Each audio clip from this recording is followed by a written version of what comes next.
साथ इंसाफ होता है, लेकिन हमारे साथ इंसाफ नहीं हुआ। हमें श्रीनगर तक बुलाया गया, गणेश साहब ने बुलाया, खुशखित भी नहीं है। वहाँ पर हम गए, हमारे साथ इतने अच्छे माहौल में इतनी अच्छी तरह बात की।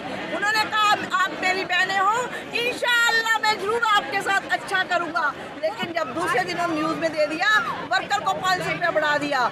6 महीने की मेहनत के बाद हमारे लिए 500 रुपये बढ़ाया गया। मैं उनसे पूछती हूँ 500 रुपये में इस महंगाई के दौर में क्या होता है? 30 रुपये में उनके भी नहीं बढ़ाए और महंगाई जो है वो आसमान छू रही है। हम चाहते हैं हमारे साथ वो इंसाफ करे, हमारी मांगों की तरफ ध्यान दे और देखें कि वर्कर के साथ कितना काम लिया जाता है और किस तरह से उनका शोषण करके उनको 3600 रुपये दे के काम लिया जाता है।